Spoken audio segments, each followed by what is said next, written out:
My son-in-law called me and said, "We are 20 minutes away with 15 friends, so get the guest rooms ready and start cooking, old man." He thought he was barging into a helpless retiree's home to party for a month on my dime. He thought he could treat my oceanfront sanctuary like a cheap motel. But he forgot that before I retired to fish in the Florida Keys, I spent 40 years hunting down financial fraud for the most ruthless corporations in America. I didn't get mad. I just hung up the phone, unlocked the front door, and initiated a legal protocol that would turn his vacation into a bankruptcy hearing. My name is Douglas Blackwood. I am 68 years old. If you saw me walking down the dock in Key Largo, you would see a man wearing a faded fishing shirt and driving a truck that has more rust than paint. You would think I live check to check on Social Security. That is exactly what I want you to think. It is certainly what my son-in-law Brad thinks. He sees a senile old man who got lucky and bought a nice house. He does not see the $40 million sitting in diversified trust funds that I manage with the precision of a surgeon. I was sitting on the terrace of the azure horizon, my new villa, watching the sun dip below the water. The ice in my glass of cheap whiskey clinked softly. It was the first week of peace I had known in years. Then my phone vibrated against the teak table. The screen flashed the name Brad. My stomach tightened. Not out of fear, but out of the sheer exhaustion of dealing with a parasite. I answered without a word. The voice on the other end was loud, accompanied by the rushing wind of a car window down and the thumping bass of electronic music. Barging in, Brad shouted, "Hey, old man, we are on our way to you. There will be 15 of us. Prepare beds, towels, slippers, and food. We will be staying for 4 weeks. We will be there in 25 minutes, so hurry up and get moving." He did not ask. He did not say hello. He issued orders like he was the CEO and I was the janitor. I took a slow sip of my drink. 15 people, I repeated calmly. "Yeah," Brad laughed. "My boys from the firm. We are celebrating the launch of my new fund. Sarah told us you bought a place on the water. Why did you hide it?" "Douglas, trying to keep the good life from family." "That is selfish. Anyway, open the gate. We need ice for the cooler." Sarah, my daughter, my sweet spineless daughter, who could never say no to this man. I had bought this villa through a shell company specifically to keep it off public records, but I had made the mistake of telling Sarah the address in confidence last week. She had leaked it. I looked at the calm ocean. I looked at the birds diving for fish. I realized my peace was already gone. I could scream. I could tell him to turn around. But Brad was the type of man who thrived on conflict. If I said no, he would show up anyway, bang on the gate and make a scene. He would drag Sarah into it. He would weaponize my grandchildren, even though they were not with him this time. "Understood," I said. "The gate code is 4499. "Good boy," Brad said. "Have the AC cranked down. We are sweating out here." The line went dead. I set the phone down. I did not panic. Panic is for people who do not have a plan. I had 25 minutes. I stood up and walked into the living room. It was furnished with Italian leather sofas and original artwork pieces I had collected over decades. Brad would destroy this in an hour. He would spill wine burn holes with cigars and treat my property with the same disdain he treated my daughter. I pulled my phone out again and dialed a number that was programmed on speed dial. Leonard Katz answered on the first ring. Leonard was not just a lawyer. He was a shark who ate other sharks for breakfast. Douglas Leonard said. "To what do I owe the pleasure?" "Brad is 20 minutes out," I said. "He has 15 people. He is forcing a stay. Activate Ghost Protocol." There was a brief pause on the other end. Then I heard the sound of a keyboard clacking furiously. "You want the full package?" Leonard asked. "Commercial liability trespass conversion and the damages clause." "Everything," I said. He thinks he is crashing at his father-in-law's house. I want to change the legal reality of the ground he stands on. Done, Leonard said. I am emailing you the waiver now. Print it. Make him sign it before you hand over a single key. And Douglas, yes. Get the good scotch out of the house. I hung up and moved with a speed that defied my age. I went to the wine cellar. I pulled out the crates of vintage Bordeaux and the Macallan 25, and I carried them to the hidden storage room behind the pantry and locked the reinforced steel door. In their place, I put 3 cases of $2 wine I kept for cooking and a bottle of generic vodka I used for cleaning wounds. I went upstairs to the master suite. I took my laptop, my personal documents, and my watch collection. I put them in my waterproof duffel bag. I locked the master suite door and engaged the digital deadlock. That room was now a vault. I ran back downstairs to the printer. The document Leonard sent was already waiting. It was titled Guest Liability and Indemnity Agreement. To the untrained eye, it looked like a standard form you sign when renting a jet ski or staying at an Airbnb. It looked boring. It looked harmless. But the devil is in the details, or in this case, in the fine print on page 2. I placed the single sheet of paper on the entry table next to a cheap ballpoint pen. I heard the roar of engines before I saw them. Gravel crunched violently in the driveway. I looked out the window. 4 black SUVs rented judging by the barcode stickers on the windows swerved into my courtyard. They parked diagonally, taking up all the space, blocking my exit. The doors opened and the noise hit me. 15 people spilled out. Men in designer sunglasses and unbuttoned shirts. Women in bikinis and sheer cover-ups. They were loud, entitled, and already drunk. Brad stepped out of the lead vehicle. He was 32 years old, a third-rate stockbroker who spent money he did not have to impress people who did not like him. He wore a gold chain that was too thick and a watch that was too big. He saw me standing on the porch. "Hey," he shouted, clapping his hands. "Douglas. Don't just stand there. Come help with the bags. These coolers are heavy." I walked down the steps. I did not help with the bags. I looked at the group. They stared at me like I was the hired help. "Where is Sarah?" I asked. "She is in the back car," Brad said, waving his hand dismissively. "She is feeling sick. Probably motion sickness. She is weak like that." "Grab that case, will you?" I walked past him to the last car. Sarah was sitting in the passenger seat, looking pale and terrified. When she saw me, her eyes welled up with tears. "Dad," she whispered, "I am so sorry. I tried to stop him. He said it was a networking event. He said you invited us." I reached in and squeezed her hand. "It is okay, Sarah. Get out. Go inside." She nodded, wiping her face. I walked back to the front door. The group was already trying to push past me. "Hold on," I said. My voice was not loud, but it had the timbre of a man who used to interrogate embezzlers for a living. They stopped. Brad rolled his eyes. "What is it now, Douglas?" "We need to pee. We need drinks. Get out of the way." "House rules," I said, pointing to the paper on the table. "Everyone signs in. Insurance requirement. I can't have you slipping by the pool and suing me." Brad laughed. A barking laugh that made his friends chuckle. "Insurance, you are paranoid, old man. Give me the pen." He grabbed the pen and scribbled his signature without reading a single word. He didn't even look at the header. He just wanted to get inside and start marking his territory. "There," he said, tossing the pen down. "Happy now, give me the Wi-Fi password and fetch us some towels." I picked up the document. I checked the signature. It was valid. That was the moment the trap snapped shut. "The keys are in the door," I said. I picked up my old duffel bag and my fishing rod case from the corner. Brad paused, a bottle of my cheap vodka already in his hand. "Wait," he said. "Where are you going?" I am going fishing, I said.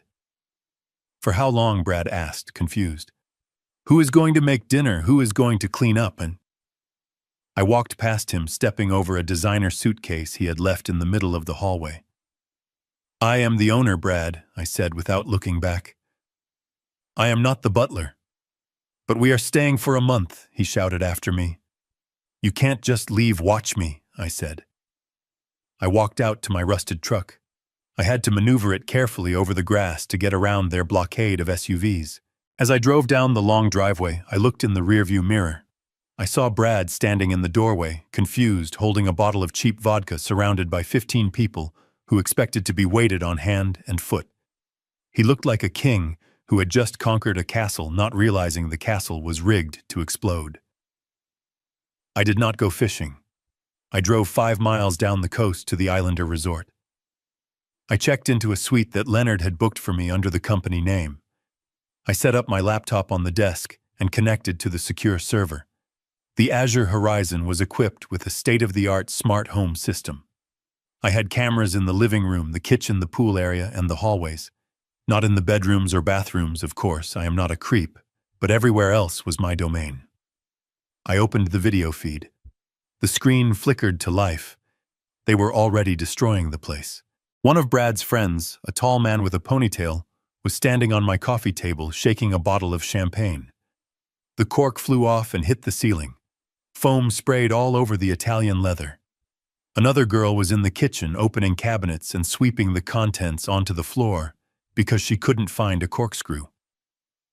Brad was standing in the center of the room shouting. Don't worry about it, he yelled. My father-in-law is a pushover. He won't do anything. This place is basically mine anyway. He is putting it in my name next year for tax purposes. I took a sip of the room service coffee. Put it in his name. That was rich. I picked up the signed document Brad had left on the table. I scanned it into the system and sent it to Leonard. Document secured, I typed. Execute Phase 2. Leonard replied instantly. Conversion confirmed. The property status is now legally changed from private residence to commercial venue. The clock starts now. What Brad did not know, or what he had failed to read in his arrogance, was that the paper he signed was not a standard liability waiver. It was a short-term commercial lease agreement. By signing it, he had agreed to rent the villa as a commercial event space. The rate listed in the fine print was $15,000 a night. There was a penalty clause of $5,000 per person for any unlisted guests. He had listed 0 guests.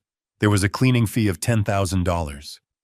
And most importantly, there was a clause that gave the landlord me the right to evict without notice if the terms of the lease were violated, with the full cost of the reservation due immediately. I watched on the screen as someone dropped a lit cigarette onto my Persian rug. A small black burn mark appeared on the intricate red pattern. I zoomed in on the image and took a screenshot. That rug cost $12,000. I opened a spreadsheet on my laptop. I typed Item 1, Persian rug. Damage total. Replacement cost $12,000. I watched as they raided the pantry. They found the cheap wine and spat it out on the floor, laughing. This tastes like vinegar, Brad shouted. Check the cellar. The old man must have a stash, I watched as they tried to open the reinforced steel door of the storage room. They kicked it. They threw a chair at it. The chair broke. The door did not scratch. Item 2, dining chair. Damage broken leg. Cost $800. I sat back and watched. Most fathers would be heartbroken to see their family treat them this way. They would be sad to see their property destroyed. But I was not sad. I was calculating. Every stain, every scratch, every insult was a line item.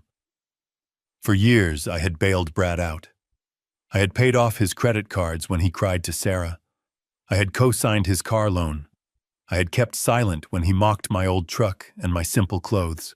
I did it for Sarah. I did it because I thought that if I showed him kindness, he might eventually learn to be a man. I was wrong. Some men do not learn from kindness. They only learn from consequences. And Brad was about to get a masterclass. The sun went down completely. The party in my villa ramped up. The music was so loud, the microphones on my cameras were peaking in the red. I saw Sarah sitting in the corner of the living room curled up in a ball looking miserable. She was not drinking.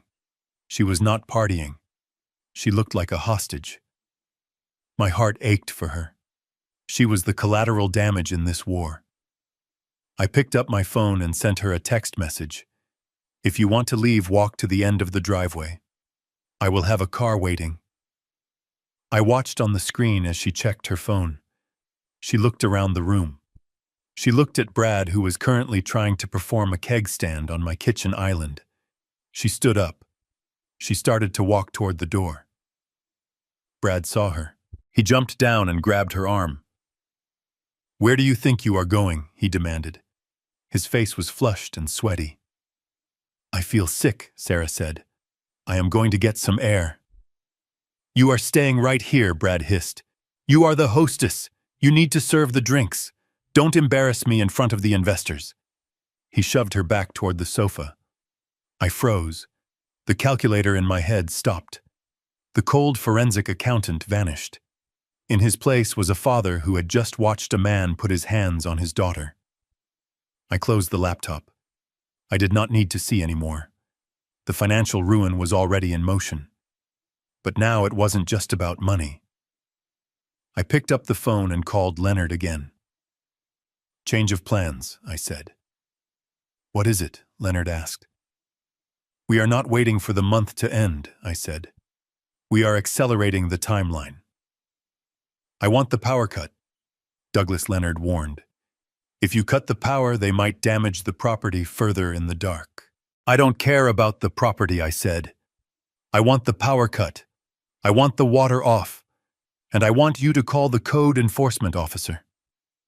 "You want to SWAT your own house?" Leonard asked. "No," I said. "I want to save my daughter, and then I want to burn his world to the ground." "Do it." I hung up. I walked to the window of my hotel room and looked out toward the coast. In the distance, I could almost see the lights of my villa. "Enjoy the party, Brad," I whispered, "because the lights are about to go out." Before I continue this story, let me know where you are watching from in the comments below. Hit like and subscribe if you have ever had to stand up to family who underestimated your worth. 5 minutes later, my phone rang. It was Brad. "Hey," he screamed. "The power just died. The music is off. The AC is off. It is 90 degrees in here. Fix it, old man." I leaned back in my chair and smiled. "Hello, Brad," I said. "I am afraid that is a feature, not a bug." "What are you talking about?" he yelled.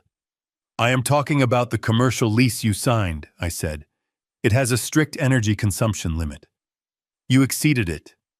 "What lease? I didn't sign a lease. You signed a document at the door," I said. "And according to my system to restore power, you need to pay the surcharge." "How much?" he demanded. $5,000, I said. "You are crazy," he screamed. "I am not paying you $5,000. "Then I suggest you open a window," I said. "It is going to be a hot night." I hung up. Phase 1 was complete. Now it was time to turn up the heat. I drove 5 miles south to the Islander Resort, a place where they know my name not because I am loud, but because I tip in cash and never cause a scene. The valet took my rusted truck without blinking. He knows that truck is worth less than the tires on the Bentleys parked next to it, but he also knows I own the company that insures the hotel. I checked into a suite on the top floor, a room with marble floors and silence so deep it felt heavy. This was my command center. I did not come here to sleep. I came here to hunt. I placed my laptop on the mahogany desk and cracked a bottle of sparkling water. My hands were steady. They always are when the trap is set. I logged into the secure server that controlled the Azure horizon.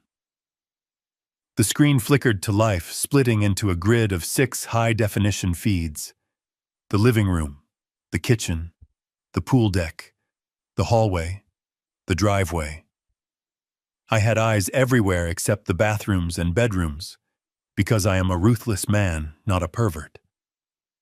Before I looked at the chaos unfolding in my home, I pulled up the document Brad had scribbled his signature on just 30 minutes ago. He thought it was a liability waiver, a piece of paper to protect an old man from a slip-and-fall lawsuit. He was wrong. I zoomed in on the PDF, the digital signature stamped clearly at the bottom, with a time and GPS location tag. It was ironclad. Let me tell you exactly what my son-in-law signed. It is called a commercial event lease agreement, disguised under a dense layer of liability jargon. Clause 4, Section B. By entering the premises with more than 4 guests, the signatory agrees that the property usage is classified as a commercial event. The rental rate shifts from $0 to $15,000 per night. It is the standard market rate for oceanfront wedding venues in the Keys during peak season. I did not make that number up. It is defensible in court. I scrolled down to Clause 7. Unregistered guest penalty. $5,000 per head for every person not listed on the initial manifest. Brad had listed 0 guests. He brought 15. That is $75,000 in penalties the moment they crossed the threshold. And then there was the kicker, Clause 9, the damages and restoration provision. The signatory accepts full financial responsibility for all damages, repairs, and cleaning fees to be assessed by a certified appraiser of the landlord's choosing. It also waived his right to tenancy laws. This wasn't a residential lease. It was a business transaction. And business transactions do not have eviction moratoriums. I minimized the document and maximized the camera feed from the kitchen. The audio was crisp. I could hear the ice clinking in glasses and the thumping bass of the music they had blasted through my sound system. Brad was standing by the kitchen island. He was holding one of the bottles of wine I had left in the pantry. It was a bottle with a fancy French label that I had printed off the internet 2 days ago and glued onto a $3 bottle of vinegar-heavy table wine mixed with a little rubbing alcohol to give it a kick. I call it the Decoy Reserve. He held it up to the light, preening for his friends. "Look at this," he shouted, his voice slurring slightly. The old man tried to hide the good stuff. "This is a 1998 Bordeaux, probably worth $2,000. His friends cheered. They were a pack of hyenas in linen shirts. Brad grabbed a corkscrew and jammed it into the neck of the bottle, shredding the cork because he has the finesse of a sledgehammer. He poured the dark red liquid into my crystal glasses, filling them to the brim like it was soda. He took a large gulp. I watched his face. He grimaced, his eyes watering, but his ego wouldn't let him admit it tasted like gasoline. "Smooth," he lied, coughing. "You can really taste the oak." I chuckled softly in my hotel room. "You are tasting the bottom shelf of a gas station, Brad."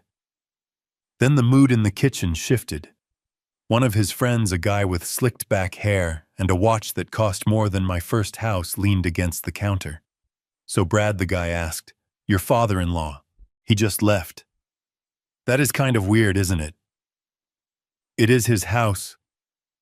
Brad laughed, a loud, ugly sound that echoed through the speakers of my laptop. "It is not his house," Brad said, waving the glass around and spilling red stains on my white marble countertop. "Not really. I mean, his name is on the deed for now, but that is just a formality. The old guy is losing it. You should have seen him at dinner last week. He forgot where he parked his truck." I narrowed my eyes. I had not forgotten where I parked. I had parked down the street because the valet lot was full. "He is senile." Brad continued, leaning in as if sharing a secret. "Sarah and I are already looking into assisted living facilities. We found a nice one up in Ocala. It is cheap, but he won't know the difference. Once we get power of attorney, this place is going on the market. Or maybe we keep it as a party pad. What do you think?" The group laughed. They raised their glasses to Brad, the future owner of my life's work. "To the party pad," they shouted. I sat there in the silence of my hotel suite. The anger did not feel like fire. It felt like ice. It started in my chest and spread to my fingertips. He was not just a leech. He was a predator. He was planning to put me away. He was planning to declare me incompetent, lock me in a budget nursing home 200 miles away, and strip mine my assets to pay for his gambling debts and his ego. He thought I was a helpless old man who fished all day because he had nothing else to do. He did not know that I fished because it was the only thing that quieted the mind of a man who spent 40 years destroying people like him in courtrooms. I looked at the screen. Brad was refilling his glass with the poison wine, looking like the king of the world. He had no idea that he was standing inside a legal bear trap that had already snapped shut. I took a sip of my sparkling water. It was crisp and cold. "You want to send me to a home, Brad?" I whispered to the screen. "I am going to send you to the poorhouse first." I reached for my phone. It was time to start cataloging the damages. Every stain, every scratch, every lie. I opened a new spreadsheet file. I named it Operation Eviction. I watched as the guy with the slicked-back hair put his cigar out on my kitchen island. He ground the ash into the stone. Entry number 1, I typed. Malicious damage to stone surface. Cleaning and resurfacing fee. $2,000. The night was young, and the bill was just getting started. I leaned closer to the screen. I needed to see everything. I needed to let the hate sharpen my focus. Because when I was done with him, he would not have a house to go back to. He would not have a job. He would not have a wife. He would have nothing but a very expensive lesson in why you never ever underestimate the old man by the sea. The camera feed flickered as someone walked by and knocked a vase off the hallway table. It shattered into 1,000 pieces. Brad didn't even look down. He just stepped over the shards. I added another row to the spreadsheet. This was going to be the most expensive vacation of his life. I poured myself a glass of the Macallan 25 that I had wisely engaged in evacuating from the villa before the horde arrived. It was amber smooth and tasted like civilization. On my laptop screen, however, I was watching the rapid decline of human evolution. The party at the Azure Horizon had shifted from loud to destructive. It was not an accident. It was not a few clumsy guests bumping into furniture. It was a systematic dismantling of my property born from a total lack of respect for anything that did not belong to them. I watched the feed from the living room camera. The guy with the slicked-back hair, the one who looked like he sold counterfeit watches out of a trunk, was sitting on my custom Italian leather sofa. This was not just a couch. It was a piece commissioned from a workshop in Milan, crafted from full-grain leather, that cost more than most people's cars. Its value was $20,000. I had waited 6 months for it to be shipped. He had a lit cigar in his hand. There were coasters everywhere. I had left them out on purpose. Stone coasters, wood coasters. But he didn't use them. He leaned back laughing at something Brad shouted from the kitchen and tapped the long gray ash directly onto the armrest. Then, as if that was not enough, he pressed the glowing ember into the leather to extinguish it. I did not flinch. I did not scream. I did not call the house to yell at him. I simply moved my cursor to the capture button and clicked. The image froze. A high-definition record of vandalism. I opened the software Leonard had set up for me.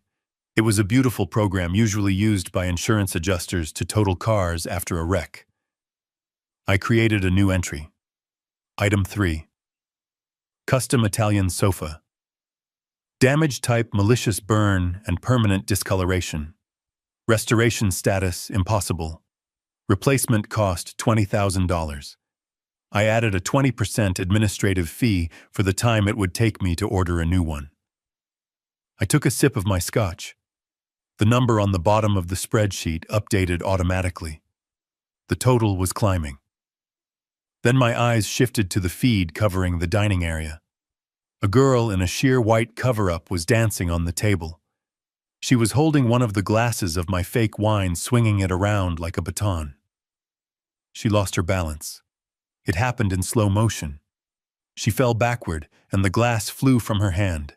It shattered on the floor, but the liquid, that dark, chemically enhanced red mixture I had concocted, splashed in a wide, violent arc across the Persian rug. That rug was not just floor covering.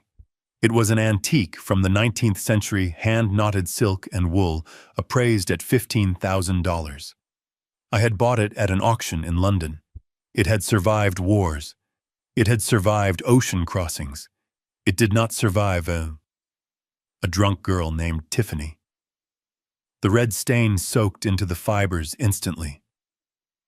Brad walked into the frame. He looked at the girl, then at the rug. He didn't help her up. He kicked the shard of glass under the table and poured some bottled water on the stain, rubbing it with his shoe. Any expert will tell you that scrubbing a wine stain is the worst thing you can do. It sets the dye. It destroys the pile. He was grinding the damage into the history of the fabric. Item 4. Antique Persian rug. Damage fluid saturation and abrasive friction. Value $15,000. Total loss. I typed the numbers. The rhythmic clicking of my keyboard was the only sound in my hotel suite. As I watched Brad laugh and high-five the girl who had just destroyed a piece of history, a memory surfaced. It clawed its way up from the back of my mind, cold and sharp. 5 years ago. It was a Tuesday. Brad had come to my old office, the small one I kept downtown before I fully retired. He was pale. He was sweating. He was crying. He sat in the guest chair shaking and told me he had made a mistake. A big mistake. He had leveraged his personal account on a high-risk options trade and lost everything. But it wasn't just his money. He had borrowed $50,000 from a bookie in Vegas to cover the margin call. He told me they were going to break his legs. He told me they would come to the house where he lived with Sarah. Please, Douglas, he had begged, tears streaming down his face. Don't tell Sarah. She will leave me. I will pay you back. I swear. Just help me this one time. I looked at him then, and I saw a pathetic, broken boy. I thought about Sarah. I thought about my daughter's happiness. I didn't want her husband to be crippled. I didn't want thugs knocking on her door. So I wrote the check. $50,000. I wired it directly to the account he gave me to clear the debt. I never asked for the money back. I just wanted him to learn. I wanted him to be safe. 2 weeks later at a family barbecue, I heard him telling Sarah and her cousins about his financial genius. Yeah, Brad had said, puffing out his chest, holding a beer. The market took a dip, but I doubled down. Diamond hands, baby. I made 50 grand in a single afternoon. Cleared all our debts. It is all about knowing when to hold them. Sarah had looked at him with such adoration. My hero, she had said. I stood there by the grill flipping burgers and I said nothing. I let him have the lie. I let him keep his dignity because I thought it would make him a better man. I thought gratitude would change him. I looked at the screen now. I looked at the man who was currently letting his friends destroy my home. The man who called me old man. The man who was planning to put me in a nursing home to get his hands on the rest of my money. He hadn't learned a thing. He had taken my silence for weakness. He had taken my generosity for stupidity. I looked at the spreadsheet. The total was now over $40,000 in damages and fees, and the night was not even half over. This time there would be no check. There would be no silence. There would be no saving him from the bookies or the banks or the law. He had lied to my daughter about his success. He had lied to me about his gratitude. I took another sip of scotch. It burned pleasantly in my chest. I watched as another guest, a man in wet swim trunks, sat down on the linen armchair in the reading nook. The water soaked instantly into the fabric. That chair was vintage French upholstered in raw silk. Item 5. Vintage armchair. Damage water and chlorine saturation. Value $4,000. I hit enter. The software updated the running total. The balance of power had shifted 5 years ago, but Brad was too arrogant to notice. He thought he was playing a game with a senile retiree. He didn't realize he was in a cage match with a forensic accountant who had kept the receipts. I watched Sarah on the patio camera. She was sitting alone on a lounge chair looking out at the dark ocean. She wasn't part of the destruction inside. She looked small. She looked tired. I knew that soon, very soon, I would have to break her heart to save her life. I would have to show her exactly who she had married. And that would hurt me more than any stained rug or burned sofa. But looking at Brad inside pouring another drink, laughing, as he kicked a piece of broken glass across the floor, I knew it had to be done. He had burned his bridge 5 years ago. Tonight, he was just dancing in the ashes. I zoomed in on the kitchen counter. Brad was using one of my Japanese chef knives to open a beer can, prying the tab up with the tip of the blade. The tip snapped off. Item 6. Hand-forged Damascus steel knife. Damage broken tip. Value $600. Keep going, Brad, I whispered. You are digging a hole so deep you will never climb out. I minimized the camera feed and opened my email. I drafted a message to Leonard. Subject evidence log. Attached 15 screenshots of willful destruction of property. Update the filing. We are not just suing for breach of contract. We are adding a tort claim for intentional infliction of emotional distress and vandalism. I hit send. I sat back and waited for the next disaster. The night was young, and my son-in-law was expensive. The air conditioning in my hotel suite was set to a crisp 68 degrees. It was a dry, manufactured cold that felt like luxury against my skin. 5 miles away at the azure horizon, the Florida night was heavy with humidity. It was the kind of heat that wraps around you like a wet wool blanket, the kind that makes your clothes stick to your back within seconds of stepping outside. I sat at the desk looking at the dashboard of the smart home system on my laptop. The time was exactly midnight. The party at the villa was still raging, but the energy had shifted from destructive to sloppy. On the screen, I saw bodies slumped on my ruined furniture. I saw a couple arguing by the pool. I saw Brad standing in the center of the living room shirt, unbuttoned, sweating, even though the AC was currently running full blast. He looked like a man trying to hold on to a moment that was slipping away. I hovered my mouse over the climate control tab. It was a sophisticated system zoned for efficiency, but also capable of total remote lockdown. I had programmed a macro earlier that evening. I called it the sweat box. With a single click, I initiated the sequence. On the screen, the indicators for the 3 industrial HVAC units turned from green to gray. The pool heater disengaged. The water heater for the showers shut down. I leaned back and watched. It takes about 15 minutes for a glass house in the Florida Keys to turn into a greenhouse when the air stops moving. At 12:15, I saw the first signs of distress. The girl who had spilled the wine on my rug started fanning herself with a magazine. The guy with the slicked back hair took off his linen jacket and wiped his forehead with his sleeve. At 12:20, the condensation started to form on the sliding glass doors. The air inside was becoming stagnant, recycled, and hot. At 12:30, the panic set in. Brad was marching around the room, smashing the thermostat buttons on the wall. I could see him shouting, pointing at the vents. He grabbed a chair and stood on it to put his hand against the ceiling vent, feeling for a breeze that wasn't there. He looked furious. He looked desperate. My phone rang. I let it ring 3 times. I took a sip of my water. I cleared my throat to ensure my voice sounded sleepy, frail, and confused. I answered. "Hello," I said, adding a slight tremor to my voice. "Fix it!" Brad screamed. His voice was so loud I had to pull the phone away from my ear. "Fix it right now, old man." "Brad," I said slowly.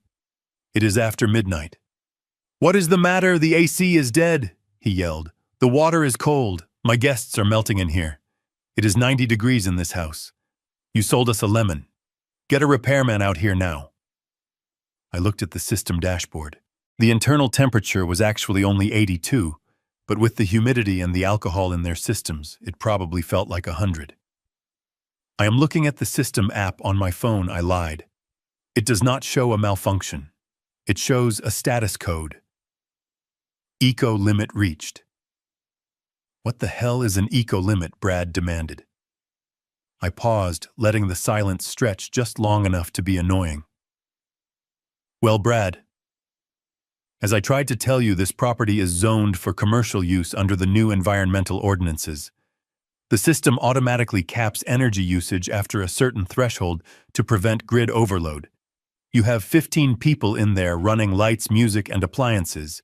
You triggered the cap. Turn it off, Brad barked. Bypass it. I don't care about the grid. I can't just turn it off, I said. It is a hard lock. The only way to reset the system is to enter an admin override code. So enter the code, he shouted. I can't do that, Brad.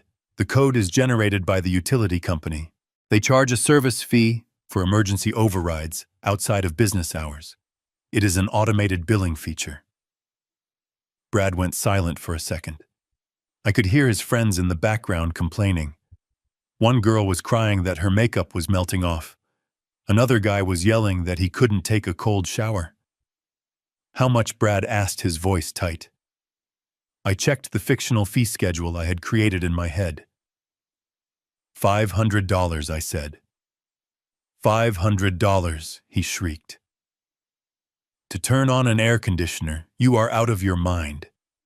I am not paying that. Then you will have to wait until the cycle resets, I said calmly. When does it reset? 8 a.m. tomorrow morning, I said. There was a crash on the other end of the line. I think he threw a coaster at the wall. You are lying, he hissed. You are doing this on purpose. Brad, I said, keeping my voice level. I am in bed. I am a retired old man. Do you think I know how to hack a smart grid? I am just reading what the app says. If you want the cold air, I have to pay the utility provider. That money has to come from somewhere. I waited. This was the test. I knew Brad's financial situation better than he did. I knew he had maxed out 2 credit cards to rent the SUVs outside. I knew he had less than $2,000 in his checking account until his next commission check cleared, which wouldn't be for another week. $500 wasn't just a fee.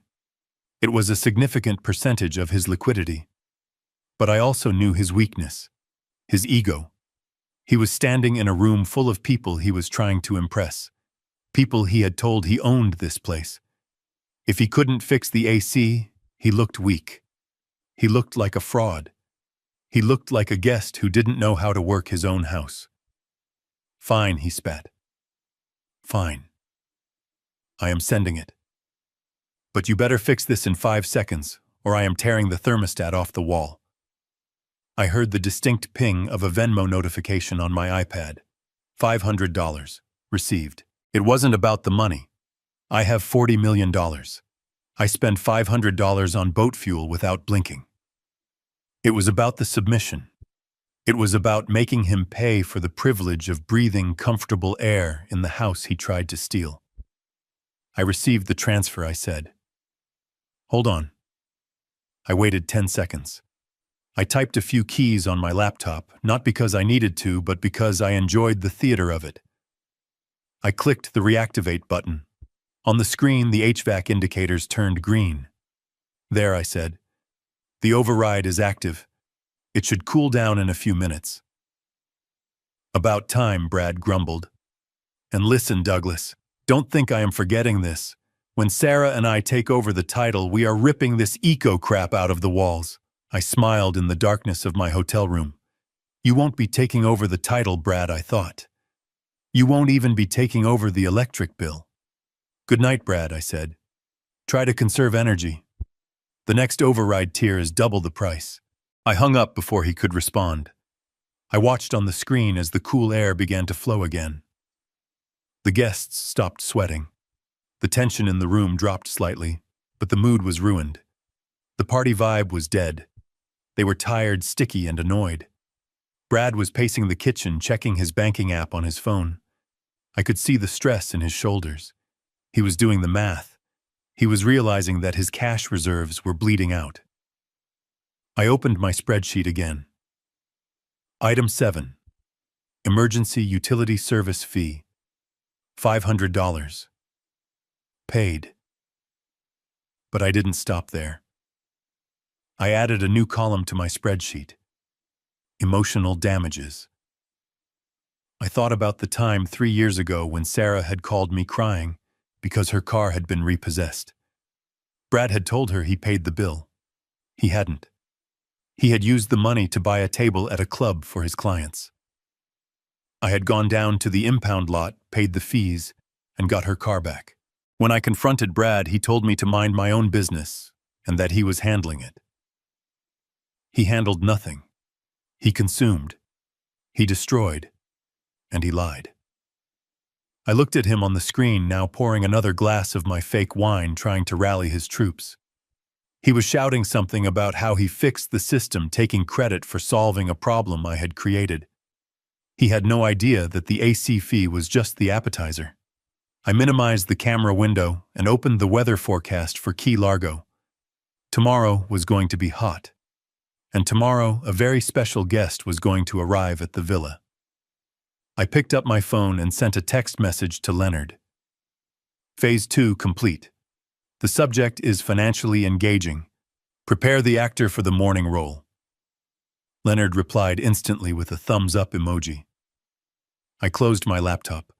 I walked to the bed and lay down on the crisp, cool sheets. I slept like a baby. I knew that 5 miles away, my son-in-law was sleeping, with one eye open, wondering what else in his kingdom was going to break. He didn't know that the real demolition hadn't even started yet. The house was just the stage. Tomorrow, I was going after the audience. Day 3 broke over Key Largo, with a sun that was too bright and a humidity that was too heavy. On my laptop screen, the azure horizon looked like a crime scene. Red plastic cups littered the driveway. A pool float shaped like a flamingo was deflated and draped over the balcony railing like a dead bird.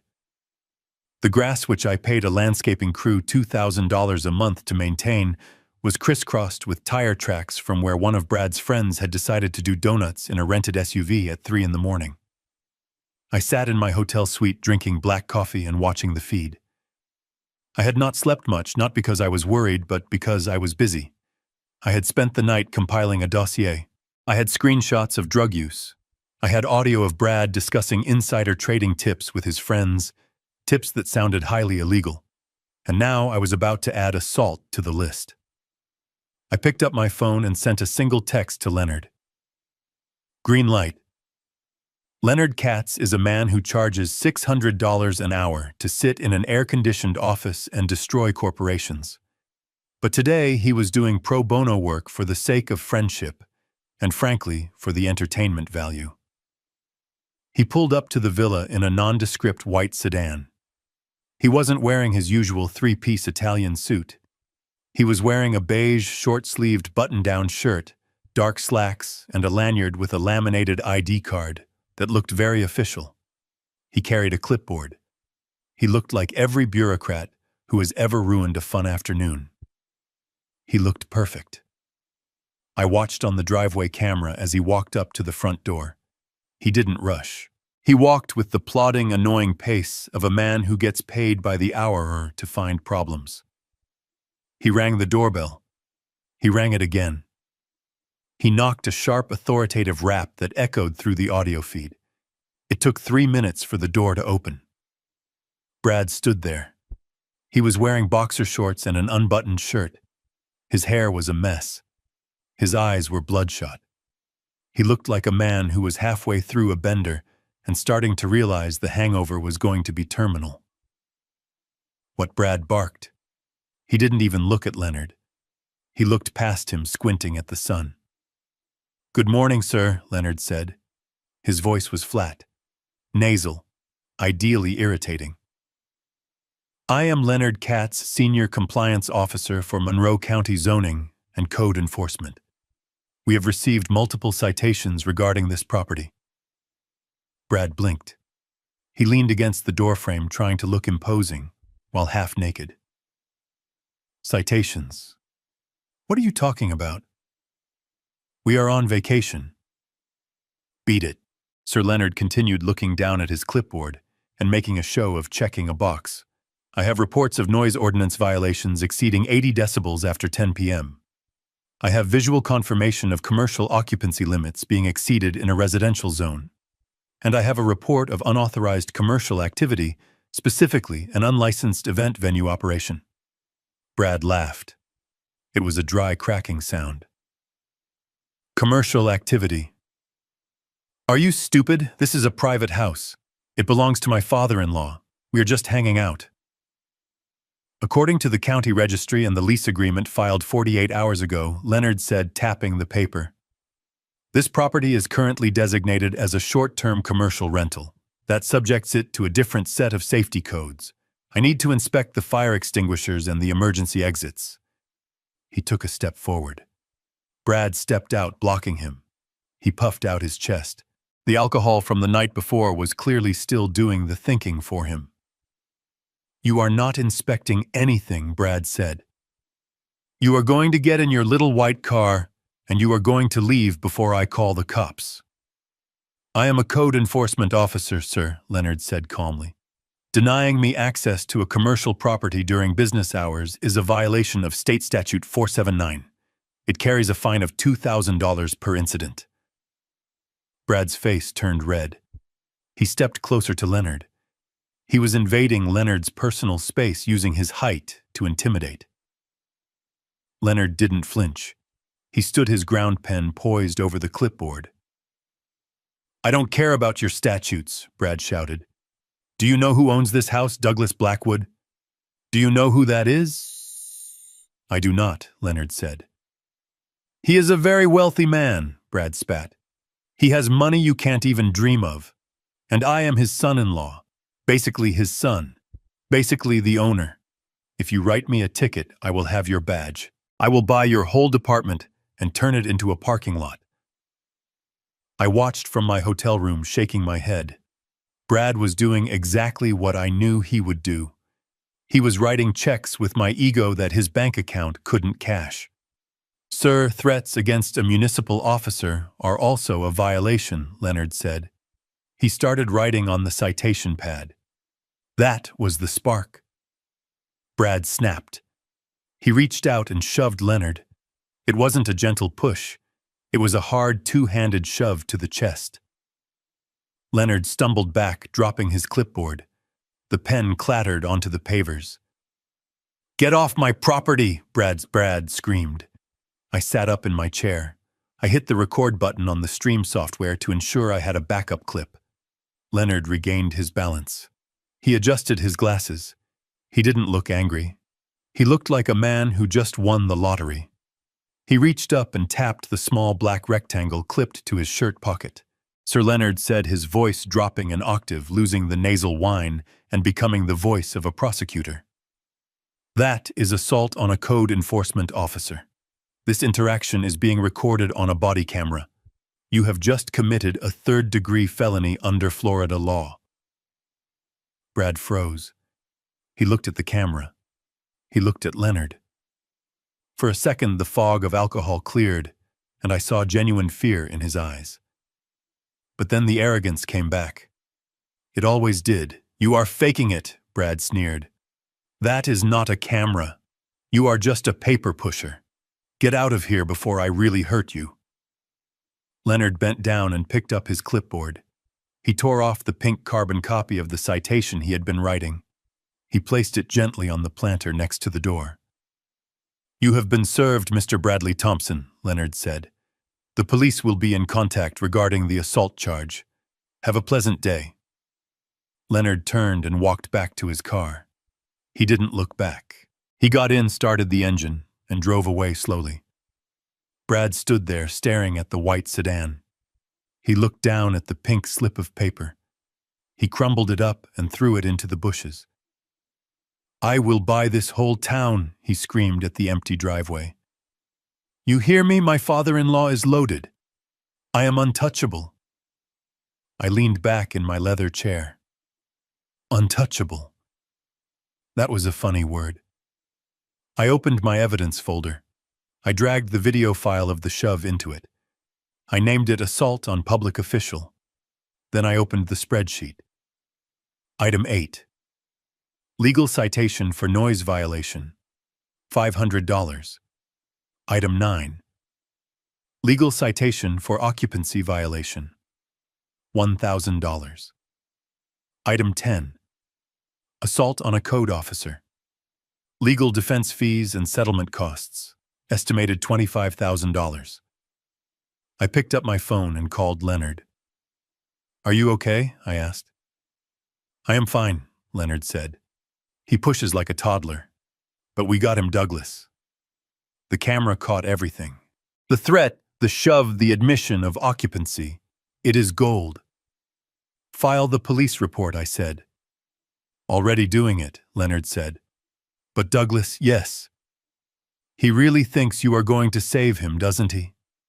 He thinks your money is his shield. I looked at the screen. Brad was back inside the house recounting the story to his friends. He was pantomiming the shove, making himself look like a hero who defended the castle. His friends were laughing, clapping him on the back. Yes, I said. He thinks I am his shield. He doesn't realize I am the sword. I hung up. The trap was fully armed. The legal framework was set. The commercial lease was violated. The property was damaged. The law was broken. But I wasn't done. There was one loose end. One person who was still tethered to this sinking ship, and I needed to cut her loose before I fired the torpedoes. I looked at Sarah on the camera. She was in the kitchen cleaning up the mess Brad had made. She looked exhausted. She looked broken.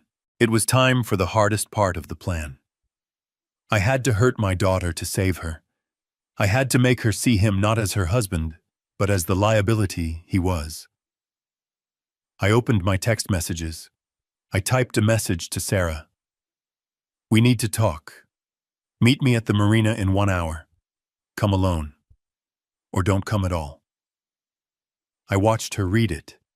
I watched her look at Brad, who was currently opening another bottle of my rubbing alcohol wine. She put her phone in her pocket. She grabbed her keys. She was coming. I closed the laptop. The financial ruin was inevitable now, but the emotional rescue was just beginning.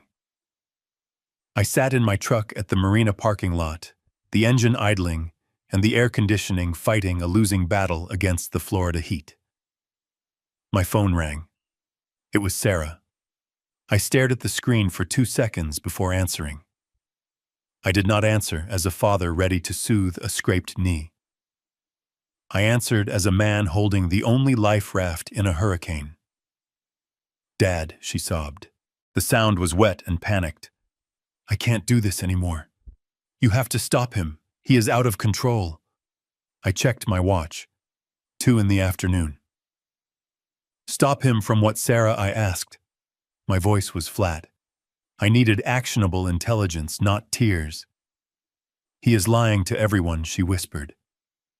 The background noise was a chaotic mix of thumping bass and splashing water. He told them he bought the villa. He told them he runs a hedge fund.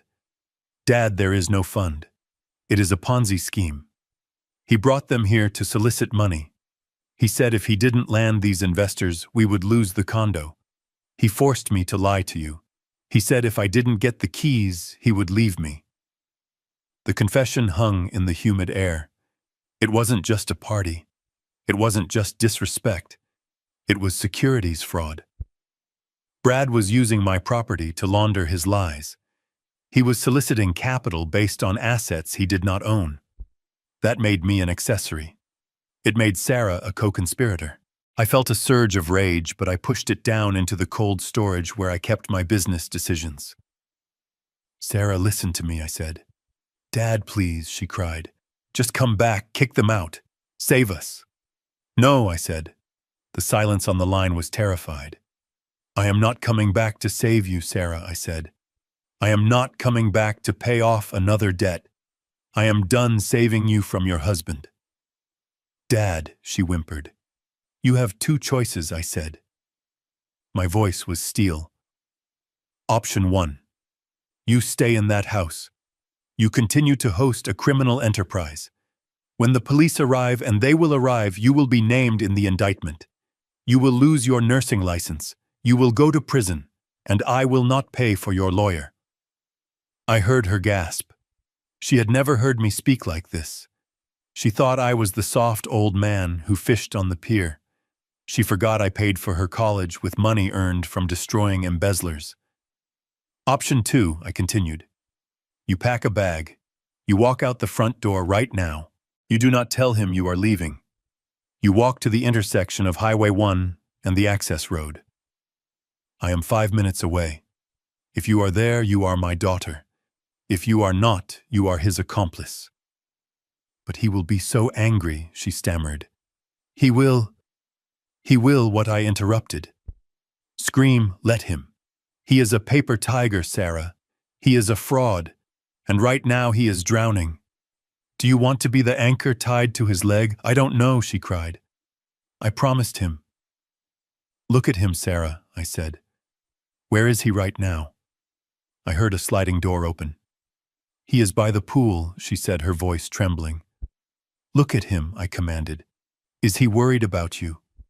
Is he worried about the condo? Or is he performing? There was a long silence. I waited. I knew what she would see because I had seen it on my camera feed 10 minutes ago. He is... She stopped. Brad was in the pool. He was holding a bottle of champagne that one of his friends had brought. He was laughing, head thrown back, and hanging onto his shoulder was the girl in the white cover-up, the one who had ruined my rug. He was whispering in her ear. She was giggling and splashing water on his chest. He wasn't acting like a man trying to save his family. He was acting like a bachelor. He is kissing her neck, Sarah whispered. The devastation in her voice was total. I didn't say anything. I didn't comfort her. I let the image burn into her mind. You have 5 minutes, Sarah, I said. The car is moving. I hung up. I put the truck in gear and pulled out. I drove slowly. If she wasn't there, she wasn't there. I couldn't drag her out. The drive took 4 minutes. I pulled onto the shoulder at the intersection. The road was empty. I gripped the steering wheel. I had miscalculated. She was too weak. I looked at the clock. 1 minute left. Then I saw movement in the rearview mirror. A figure was walking down the dusty driveway. She was dragging a suitcase that was too heavy for the gravel. She was stumbling, sweating, her hair a mess. She wasn't wearing her hostess dress. She was wearing jeans and a t-shirt. She wasn't looking back. It was Sarah. I didn't get out to help. I let her drag the bag the last 100 yards. She needed to feel the weight of her departure. She reached the truck. She threw the bag into the bed. She climbed into the passenger seat. The blast of AC hit her face. She didn't speak. She just buckled her seatbelt and stared out the windshield. I pulled back onto the highway. He is going to be so mad, she whispered. Let him be mad, I said. He thinks I went to buy ice, she said. He gave me his credit card. It was declined.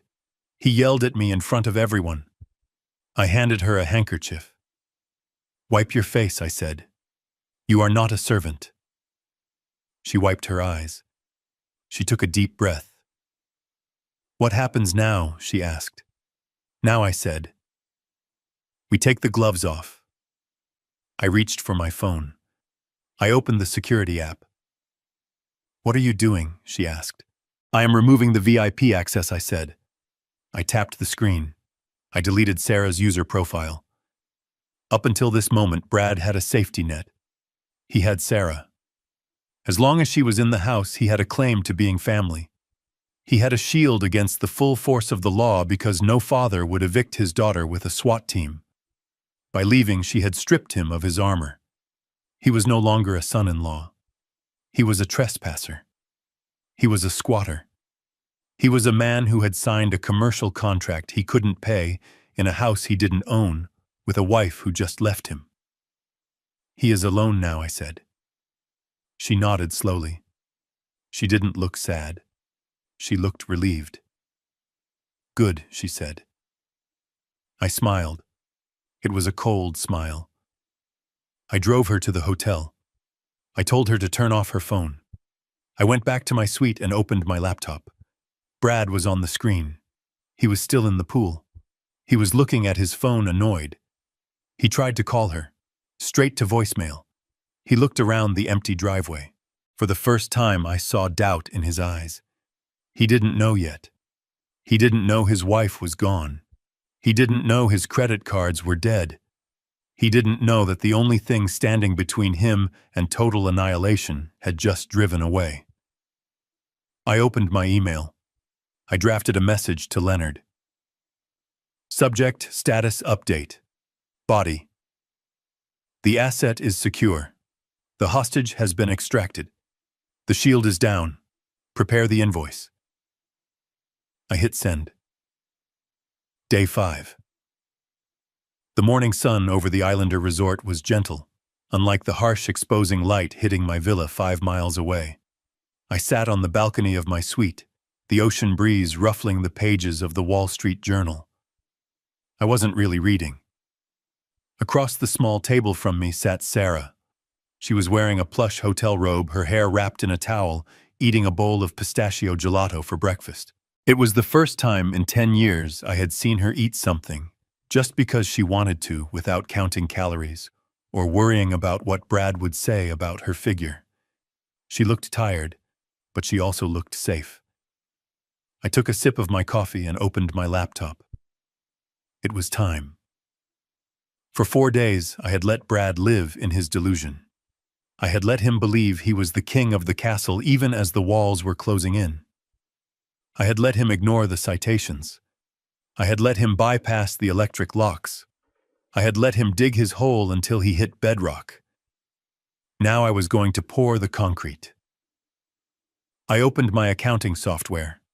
It was the same program I used to audit Fortune 500 companies suspected of embezzlement. It was cold, precise, and unforgiving. I created a new client profile, Bradley Thompson. I drafted a new invoice, invoice number 001. I started typing. My fingers flew across the keyboard with the muscle memory of a man who has ruined 1,000 careers with a spreadsheet. Line item 1, commercial venue rental. 4 nights at the peak seasonal market rate of $15,000 per night. Subtotal $60,000. This was not an arbitrary number. I had 3 quotes from comparable oceanfront venues in Key Largo to back it up in court. Line item 2, unregistered guest penalty, clause 7 of the signed lease agreement. 15 guests at $5,000 per head. Subtotal $75,000. He had signed it. He had not read it. That was a $50,000 mistake per page. Line item 3, biohazard and deep cleaning fee, based on the vomit I had seen on the patio and the wine stains on the rugs. $10,000. Line item 4, provisional damages assessment. This was a lowball estimate for the furniture, the broken art, and the ruined landscaping. $40,000. I looked at the grand total at the bottom of the screen. $185,000 due upon receipt. I saved the document as a PDF. I drafted a short, polite email. Subject: provisional invoice for services rendered at the Azure Horizon. Body: Dear Mr. Thompson, please find attached the itemized bill for your commercial use of the property. Payment is due immediately. Failure to remit payment within 24 hours will result in a lien being placed against your personal assets and the initiation of collections proceedings. Regards, Douglas Blackwood, landlord. I hit send. I watched the screen. Delivered. I looked over at Sarah. She was scraping the bottom of the gelato bowl. She looked peaceful. She had turned off her phone 3 days ago. She didn't know about the chaos. She didn't know about the assault on Leonard. She just knew she was free. 10 minutes later, my phone rang. It was Brad. I picked it up and answered on the first ring. I didn't say hello. I just listened. A sound that was half laugh, half scream exploded in my ear. "Are you insane?" Brad shouted. I could hear the wind in the background. He was probably on my balcony looking out at the ocean he thought he owned. "I assume you received the email," I said calmly. "I got your little joke, old man," Brad spat. 185 grand. You have lost your mind. The dementia is finally kicking in, isn't it? You think you can invoice me for staying at my father-in-law's house. "It is not a house, Brad," I said. "As you agreed in writing, it is a commercial venue, and you are a client who is very late on his bill." Brad laughed again. It was a manic, jagged sound. "I am not paying you a dime," he said. "Not a single penny. You are going to tear this up, and you are going to apologize to me for ruining my vibe. Do you know who I am?" "I know exactly who you are, Brad," I said. "You are a man with less than $2,000 in his checking account, $50,000 in gambling debt, and a very expensive taste in other people's property." The line went silent for a second. The mention of the gambling debt hit a nerve. I knew it would. "You have been snooping," he hissed. "That is illegal." "It is due diligence," I corrected. "Listen to me, Douglas." Brad lowered his voice. It became a growl. "You are pushing me. You don't want to push me. I am the only thing keeping this family together. Sarah does what I say. She listens to me." I looked at Sarah. She had put the bowl down and was watching a seagull land on the railing. She looked serene. She looked like she had finally exhaled after holding her breath for 10 years. "Is that so?" I asked. "Yes, that is so," Brad said. "And if you don't back off, if you don't delete this invoice and send over another case of wine, I am going to make sure you never see your grandchildren again." I froze. My grip on the phone tightened until my knuckles turned white. "You heard me," Brad continued, sensing he had struck a chord. "I control access. Sarah will do whatever I tell her. I will move us to the other side of the country. You will die alone in a nursing home, and your grandkids won't even know your name. I will tell them you were crazy. I will tell them you hated them." He was playing his ace, the nuclear option. He was weaponizing innocent children because he was too weak to fight a man. He thought Sarah was at the house cowering in a bedroom waiting for his permission to come out. He thought he still held the leash. He didn't know the leash had been cut. He didn't know the dog had bitten back. I looked at my daughter. She turned her head and caught my eye. She smiled. It was a sad smile, but it was real. "Who is that, Dad?" she asked softly. "It is nobody," I said to her. "Just a telemarketer selling a bad product." I put the phone back to my ear. Brad was still talking, listing the ways he would erase me from my family's history. "Are you done?" I asked. "I am done when I say I am done," he shouted. "Now cancel the invoice." "No," I said. "What? No," I repeated. And Brad. What I wouldn't bank on Sarah's cooperation if I were you. I hung up.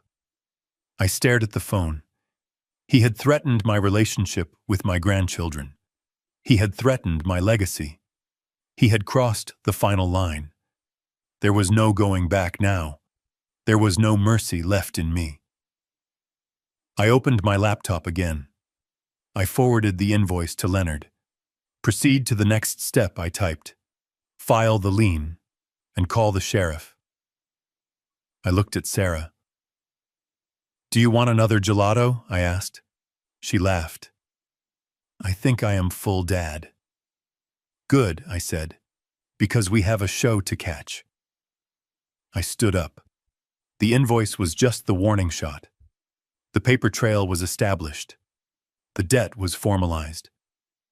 Now I had the legal standing to treat him not as a guest, but as a squatter. Brad thought he was untouchable because he was family. He didn't realize that in the eyes of the law, he was just a liability on a balance sheet.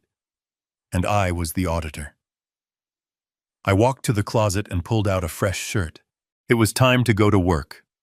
The party was over. The eviction was about to begin. And unlike the air conditioning, there was no override code for what was coming next. The deadline on the invoice expired at exactly 9 in the morning on the 6th day. I did not receive a payment notification.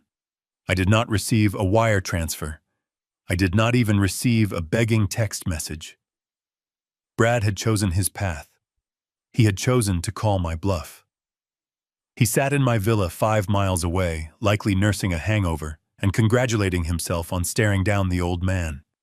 He thought that because I was family, there was a limit to how far I would go. He thought that because Sarah was his wife, I would never pull the trigger. He was operating under the laws of emotion. I was operating under the laws of contract. I sat in the conference room of the Islander Resort. I had rented it for the hour because this next step required witnesses and a notary. Leonard was there looking fresh in a linen suit, despite having been assaulted by my son-in-law just days prior. Next to him sat a notary public I had hired from a local agency. On the table lay a single document. It was a quitclaim deed. The law is a funny thing. It cares very deeply about who owns what on paper. Up until this moment, the deed to the Azure Horizon was in the name of Douglas Blackwood. That gave Brad a tiny sliver of a defense. If the police showed up, he could claim it was a domestic dispute. He could say, "This is my father-in-law's house, we are family. It is a civil matter." Police hate civil matters. They walk away from them. They tell you to take it to court. I did not want to take it to court. I wanted to take it to jail. So I was about to remove myself from the equation. I picked up the pen. "Are you ready to execute the transfer?" Leonard asked formally. "I am," I said. I signed my name. I was selling the property lock, stock, and barrel to a shell corporation called Blackwood Holdings, LLC. I was the sole proprietor of the LLC, of course, but in the eyes of the law, the house was no longer a personal residence. It was a corporate asset, and the sale price $1. I handed the dollar bill to Leonard, who was acting as the registered agent for the LLC. He pocketed it. The notary stamped the document. The transaction was complete.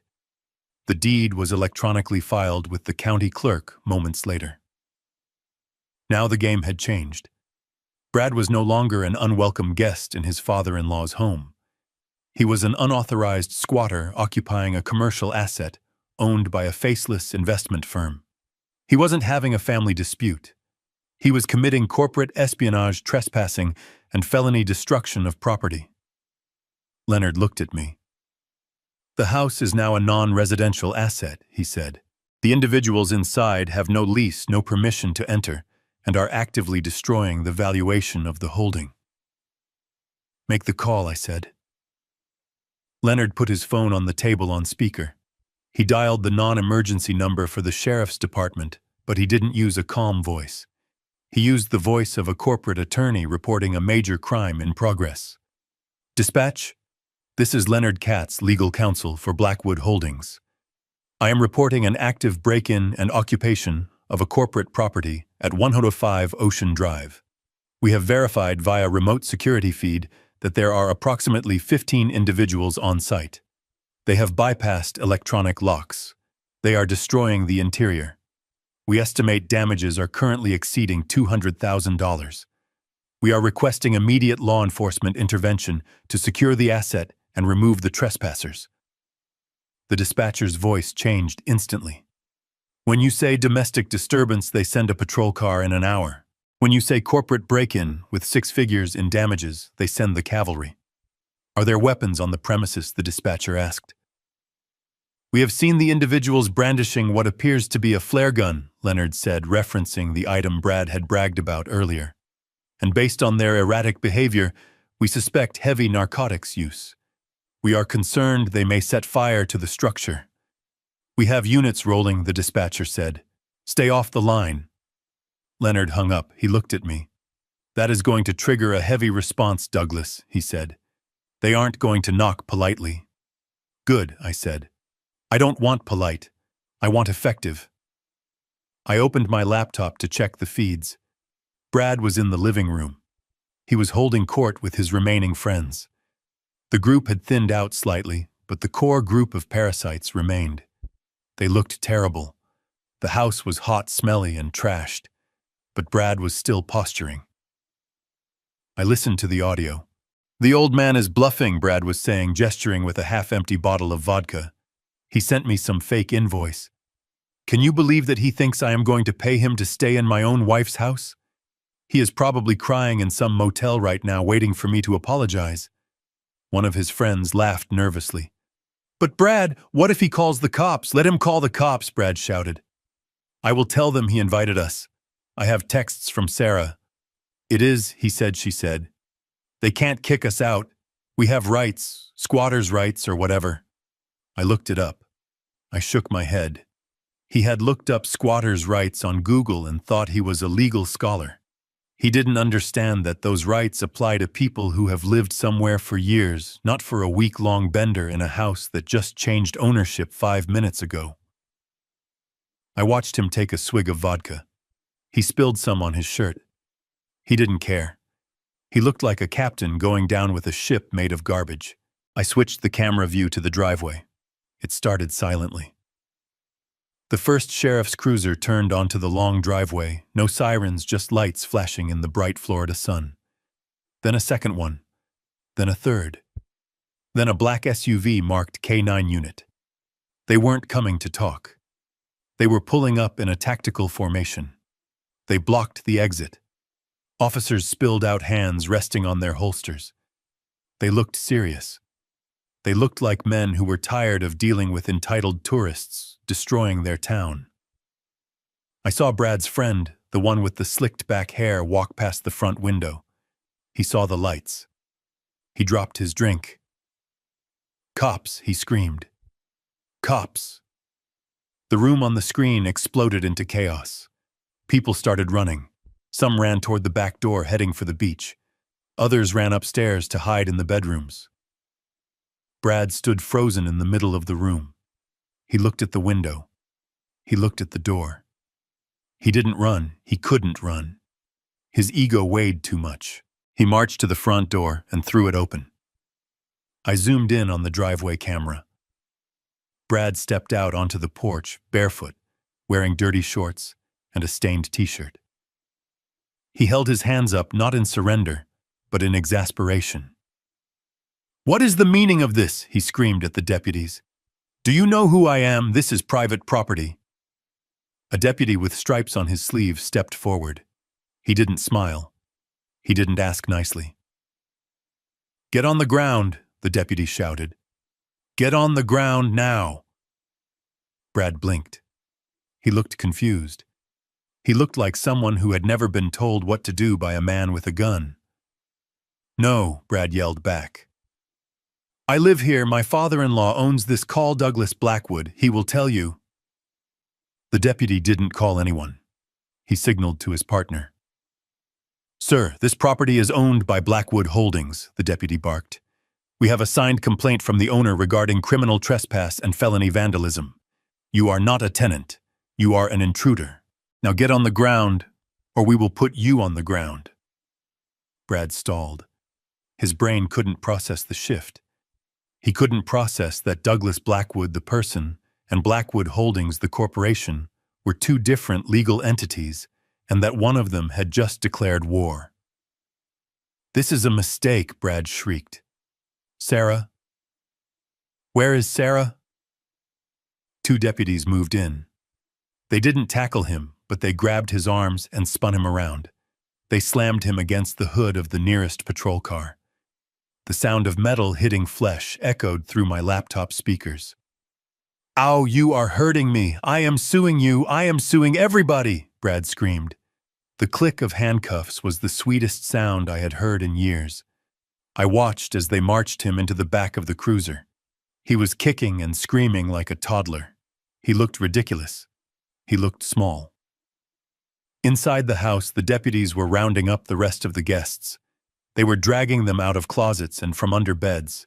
They were lining them up on the curb. I saw the K9 unit go inside. I turned to Leonard. "It is done," I said. Leonard nodded. He was already typing on his phone. "The holding company will press charges for everything," he said. "Every broken glass. Every stain. We are not letting them plead this down to a misdemeanor. This is felony territory now." I looked back at the screen. Brad was in the back of the car, his face pressed against the glass. He was looking at the house. He looked terrified. He realized finally that there was no safety net. Sarah wasn't there to smooth it over. I wasn't there to write a check. He was alone with the consequences of his own arrogance. And I felt a profound sense of calm. I had just swatted my own house. I had just arrested my son-in-law. I picked up my phone. I had one more call to make. Not to the police, not to Sarah. I called the impound lot. "I have 4 SUVs on my property that need to be towed," I said, "and the drivers are indisposed. Come pick them up." I hung up. The party was officially over. Now the cleanup began. And for Brad, the cleanup was going to be a life sentence of debt and regret. The feed on my laptop screen flickered with the strobe effect of red and blue emergency lights. From my hotel suite 5 miles away, it looked like a silent disco of consequences. But I knew it wasn't silent. I turned up the volume on the secure feed to hear every word. 3 sheriff cruisers and 2 unmarked black SUVs from the private security firm Leonard had contracted screeched to a halt on the gravel. They didn't park politely. They parked tactically, boxing in the rented luxury cars, cutting off any escape route. The doors flew open in unison. Uniformed deputies and private contractors in tactical vests spilled out, moving with the precision of a team clearing a hostile zone. Inside the villa, the bass from the speakers was still shaking the walls. Brad was standing on the coffee table, shirtless, holding a bottle of vodka like a trophy, oblivious to the fact that his kingdom had just been invaded. Then the front door was breached. It wasn't kicked in. The private security team had the digital master key I had provided. The door swung open, and the humid night air was instantly filled with the sharp, authoritative commands of law enforcement. "Sheriff's Department. Cut the music. Everyone stay where you are." The music died instantly. The silence that followed was heavy, broken only by the sound of glass shattering as someone dropped a drink in shock. Brad froze on the table. He looked at the door. He blinked, trying to process the intrusion through a haze of alcohol and arrogance. He didn't step down. He didn't put his hands up. He puffed out his chest. "Who the hell are you?" Brad screamed. He jumped down from the table, stumbling slightly. "Get out of my house. You can't be in here. This is private property." A tall deputy with silver hair and a face carved from granite stepped forward. He didn't look impressed. He looked bored. He held a thick stack of paperwork in his hand. "We know it is private property, sir," the deputy said, his voice calm and booming. "That is exactly why we are here. Are you Bradley Thompson?" Brad marched right up to the deputy, invading his space. He poked a finger at the badge on the deputy's chest. "Yeah, I am Brad Thompson, and I am the son-in-law of the owner, Douglas Blackwood. Call him. He will tell you to get lost. This is a family home. You are trespassing." I leaned closer to my screen. This was the moment. This was the turn. The deputy didn't flinch. He didn't reach for his radio to call me. He just held up the first document in his stack. It was a property deed, freshly stamped with the county seal. "Sir, according to the county clerk's office, as of 4 hours ago, this property is not owned by Douglas Blackwood. It is owned by Blackwood Holdings LLC, a corporate entity." Brad stopped. His mouth opened, but no words came out. He looked like a fish on a dock. What he stammered. That is a shell company. It is the same thing." Douglas owns it. It is my family's house. The deputy shook his head. He flipped to the next page. This is a commercial asset, sir, and according to the complaint filed by the legal representative of Blackwood Holdings, you are not a family guest. You are a commercial tenant in default. Tenant Brad laughed a high-pitched, nervous sound. I am not a tenant. I didn't sign a lease. The deputy pulled out a copy of the document Brad had scribbled his name on at the front door 5 days ago. The document he thought was a liability waiver. The deputy held it up, pointing to the signature at the bottom. Is this your signature, Mr. Thompson? Brad squinted at it. Yeah, so what? That is just the insurance thing for the pool. The deputy flipped the document over to the terms and conditions on the back. This is a short-term commercial lease agreement, the deputy read aloud. It stipulates a daily rate of $15,000 payable in advance. It also includes a strict eviction clause for non-payment or violation of property codes. Brad stared at the paper. The color drained from his face. The alcohol was evaporating, replaced by the cold, hard realization that he had signed his own death warrant. I didn't read that, Brad whispered. Ignorance of a contract is not a defense, sir, the deputy said. According to this, your lease expired 2 hours ago when you failed to remit payment for the invoice sent to you. You are currently in violation of a commercial contract. You are trespassing on corporate property. And based on the condition of this room, you are also committing felony destruction of assets. Brad looked around the room. He looked at the stained rugs. He looked at the cigarette burns on the sofa. He looked at his friends who were currently shrinking back against the walls, trying to become invisible. But, Brad stuttered, but Douglas wouldn't do this. He is my father-in-law. The deputy lowered the papers. He looked Brad in the eye. Mr. Thompson, the holding company, has pressed charges. They have requested immediate removal of all unauthorized persons. You have 5 minutes to vacate the premises before we begin making arrests for criminal trespass.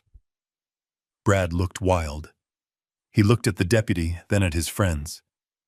You can't do this, he screamed. We have rights, squatters' rights. That was the wrong thing to say.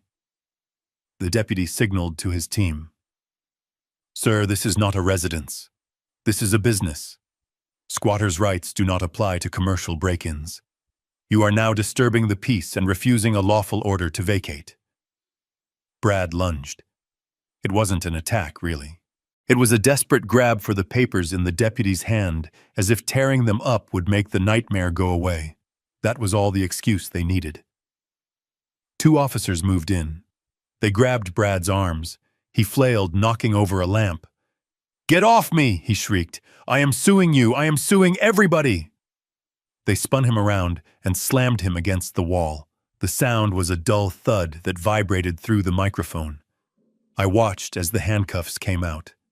The click of the metal ratchets was the most satisfying sound I had heard in years. Bradley Thompson. You are under arrest for trespassing, destruction of property, and disorderly conduct, the deputy recited. Brad was crying now, snot and tears running down his face. Sarah, he wailed. Sarah, help me, call your dad. I watched from my hotel room. Sarah was sitting on the sofa behind me reading a magazine. She hadn't heard a thing. She didn't want to hear a thing. The deputy hauled Brad toward the door. Brad dragged his feet, kicking at the floor tiles, leaving scuff marks that I would absolutely be adding to the bill. Wait, Brad yelled at his friends. Don't just stand there. Tell them I invited you. The room was silent. His 15 best friends, the people he had spent my money to impress, the people he had tried to launch a hedge fund with, looked at him with total detachment. One of them, the guy with the slicked-back hair who had burned my sofa, stepped forward. He held up his hands in surrender. Officer, he said smoothly, we didn't know. He told us this was his place. He charged us $2,000 each for the week. We are victims of fraud here. Brad's head snapped up. You traitor, Brad screamed. You liar! The deputy paused. He looked at the friend. He charged you admission, the deputy asked. Yeah, the friend said, pulling out his phone. I have the Venmo receipt right here. $2,000 for all-inclusive villa access. I smiled. That was the nail in the coffin.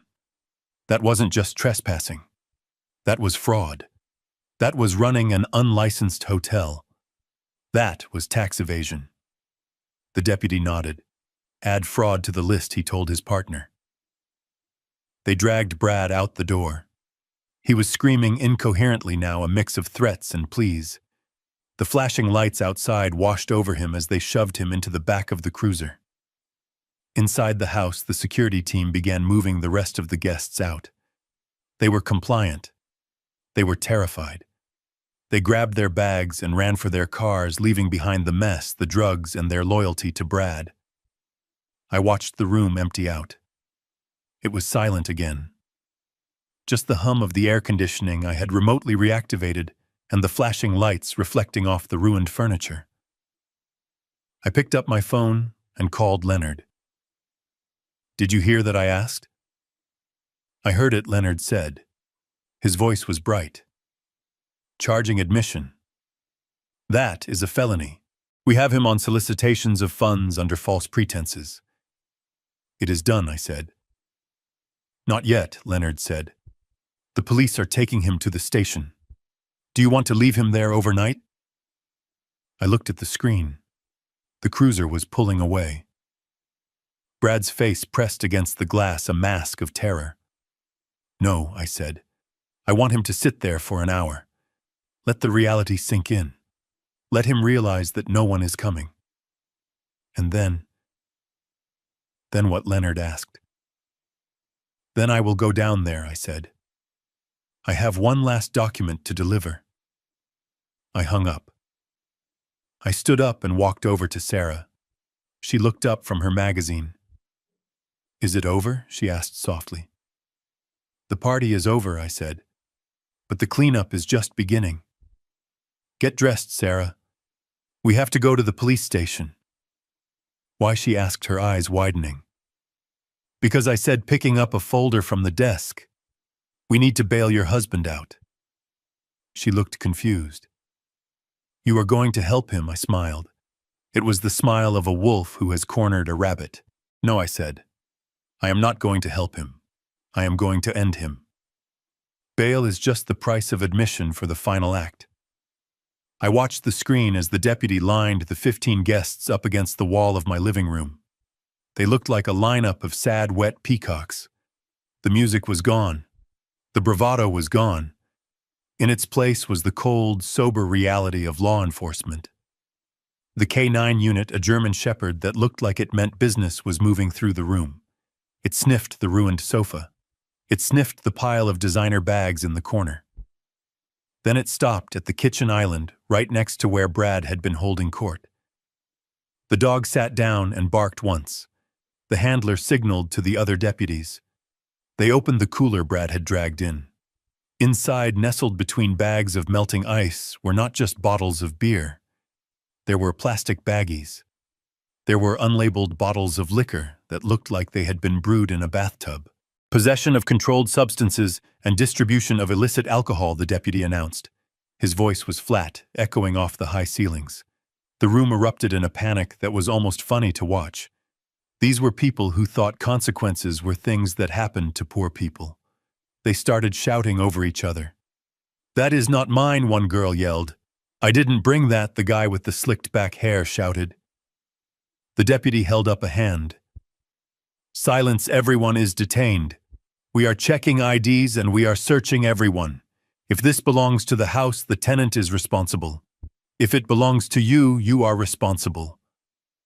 Brad was standing by the door, handcuffed, watching his empire crumble. He looked at his friends. He looked at the people he had brought here to impress the people he had sworn to protect with his status. Tell them, Brad pleaded. Tell them we just found it here. Tell them it was here when we arrived. He was trying to frame me. He was trying to plant drugs in my house to save his own skin. It was a move so desperate and so vile that I felt a fresh wave of cold anger wash over me. But he had miscalculated. He had miscalculated the loyalty of vultures. Vultures do not protect the carcass. They pick it clean and fly away. The guy with the ponytail, the one who had burned my sofa, stepped forward. He looked at Brad. He looked at the cop. He looked at the potential felony charge hanging over his head. "Officer," he said, his voice trembling but clear, "that cooler belongs to Brad. He brought it. He told us it was part of the package." Brad's eyes bulged. "What are you doing?" he screamed. "Shut up, Mike." Mike didn't shut up.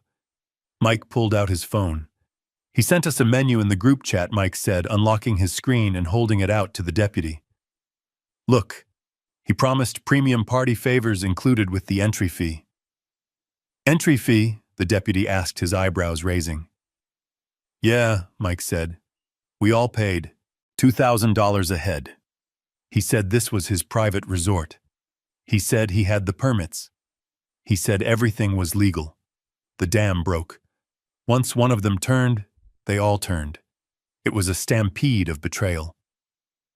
"I have the receipt right here," a girl shouted, waving her phone. $2,000 for the week." "He told me this was a corporate retreat," another guy yelled. "I want my money back." "He sold us tickets." I watched Brad's face. It was a masterpiece of devastation. He wasn't just being arrested. He was being dismantled. His friends weren't friends. They were customers. And they were dissatisfied customers who were realizing they had been scammed. The deputy looked at Brad. He looked at the phone Mike was holding. He scrolled through the chat. So the deputy said, turning to Brad, "You are not just trespassing.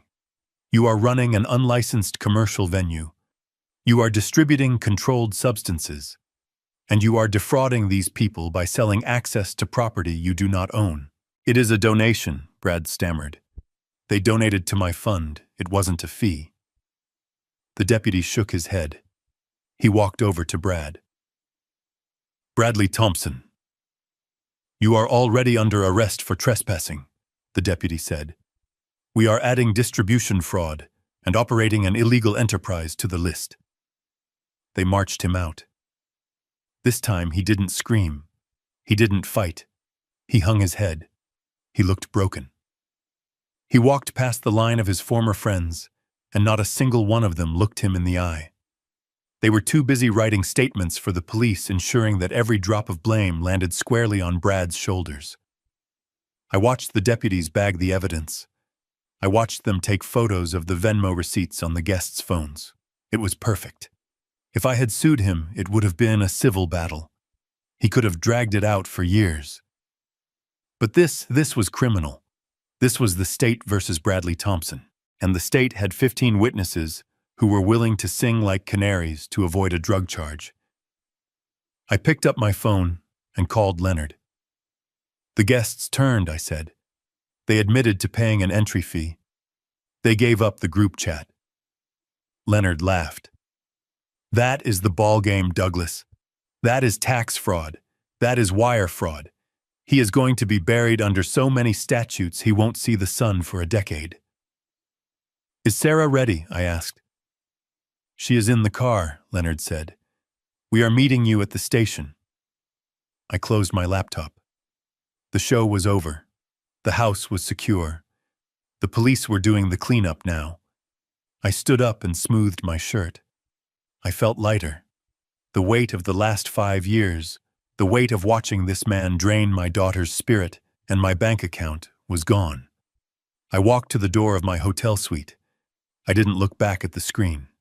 I didn't need to. I knew what I would see. An empty house, a ruined rug, and a silence that was worth every penny of the damages. I went down to the lobby. My truck was waiting. I drove to the police station, not with anger, but with purpose. Brad thought the worst part was over. He thought the handcuffs were the bottom. He was wrong. The bottom was waiting for him in the interrogation room, and her name was Sarah. The fluorescent lights of the police station holding area hummed with a sound that usually gave people a headache. but to me it sounded like the steady frequency of justice. I stood at the desk and counted out $5,000 in cash. It was the 10% premium on a $50,000 bond. I was not paying it because I wanted Brad free. I was paying it because you cannot serve civil lawsuit papers to a man locked in a holding cell without a bureaucratic nightmare. I needed him on the sidewalk. I needed him exposed. The desk sergeant processed the paperwork without looking up. He slid a clipboard across the counter.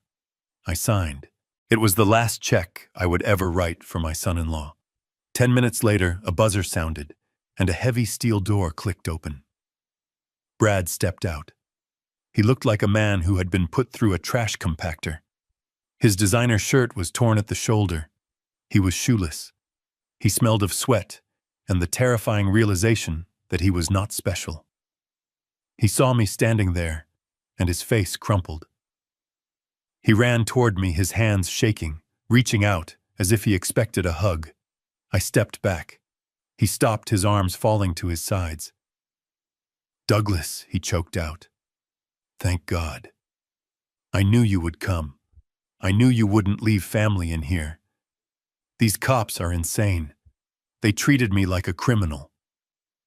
"You are a criminal, Brad," I said. I read the charges. He started crying. It was a wet, ugly sound. It wasn't the crying of a man who is sorry.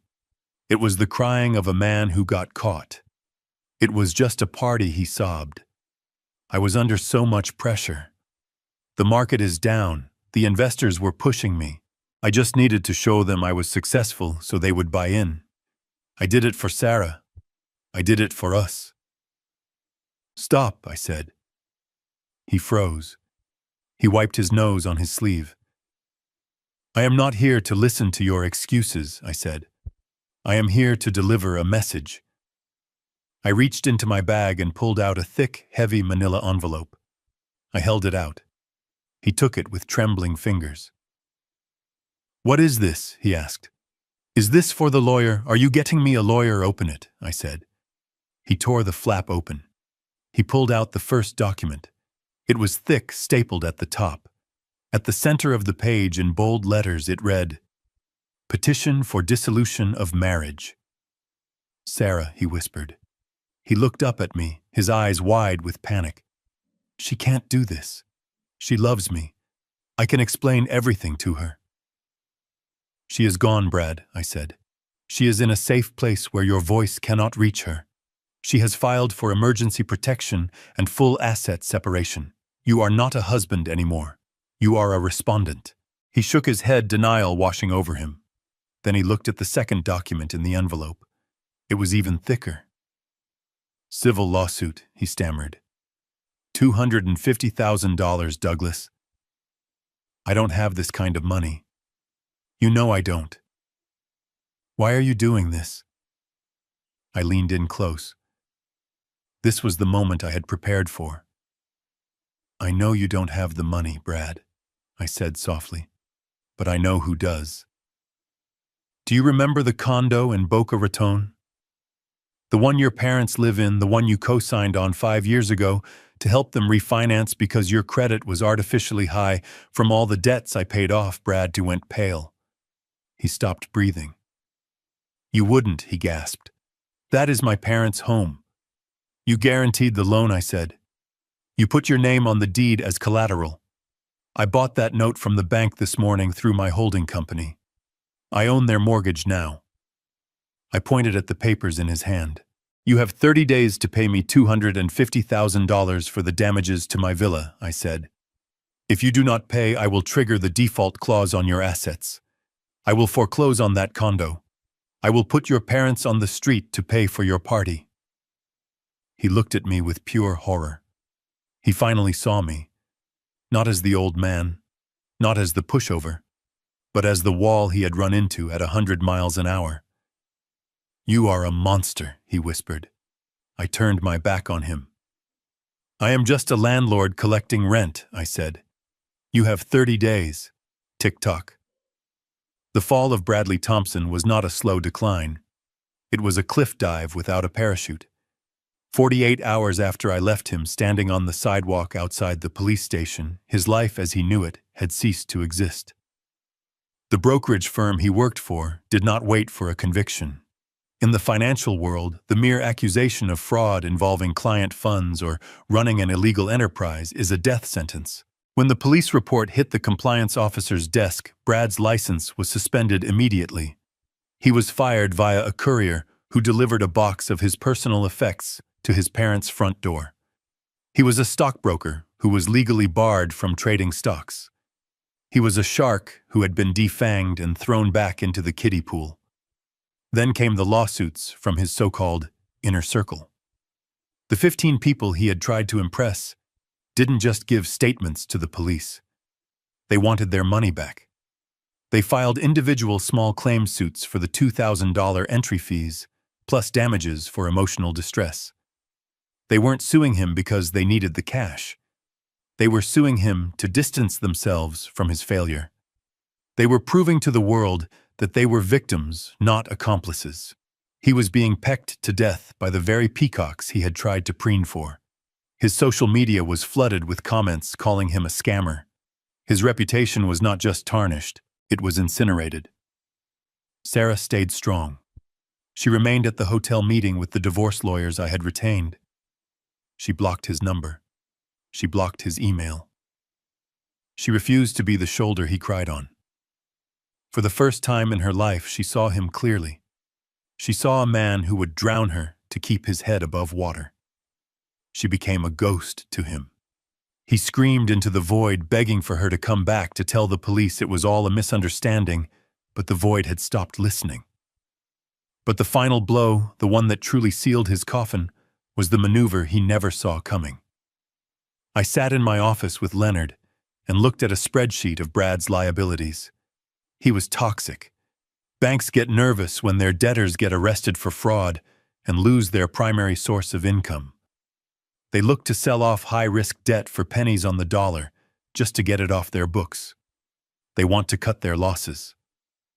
I was happy to help them. I used a separate shell company called Retribution Ventures. I bought it all. I bought the note on his personal loan. I bought the debt from his maxed-out credit cards. I bought the outstanding balance on his leased luxury car.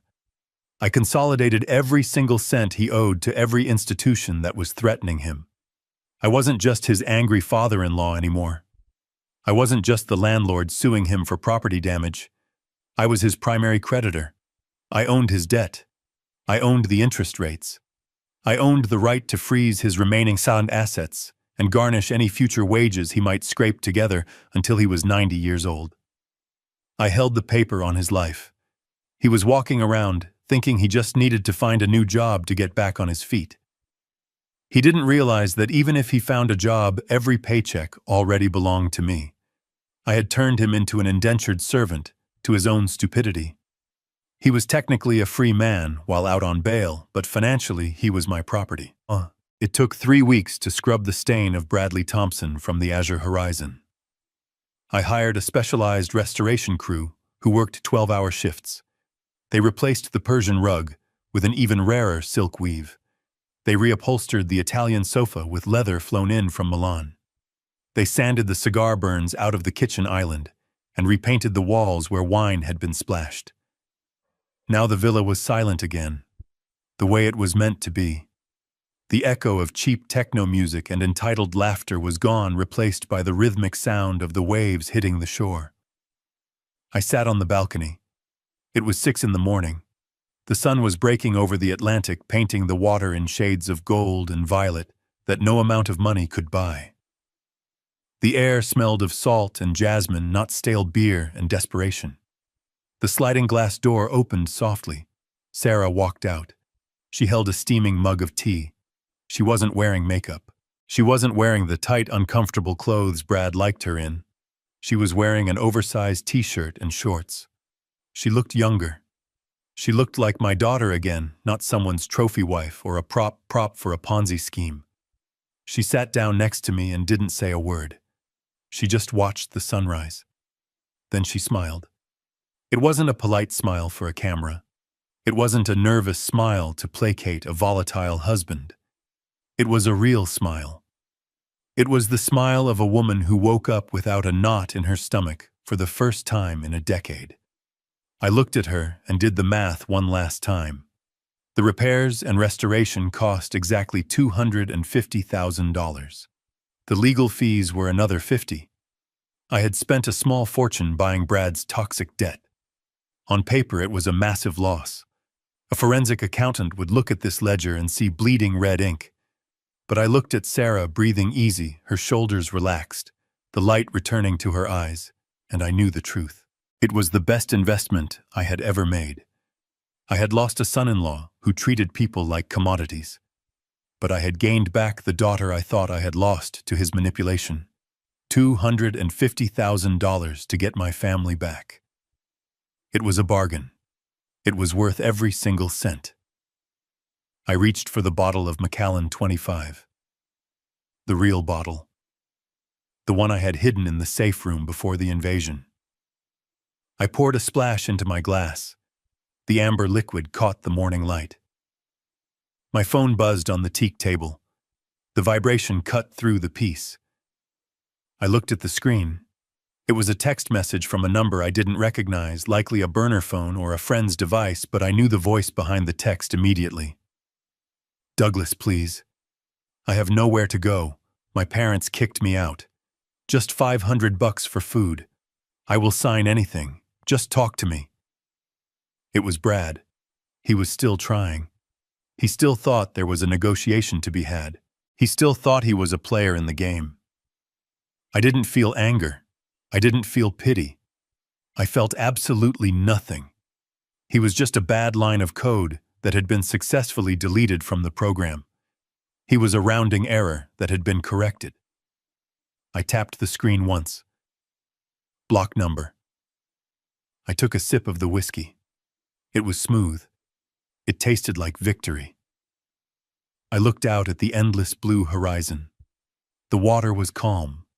The house was clean. My daughter was safe. Life was good. Did you like the story? Let me know which city you are listening from in the comments below. If you enjoyed seeing justice served, support the channel by hitting the like button and subscribing so I can keep bringing you more stories like this. Thank you so much for your support. I look forward to reading your comments.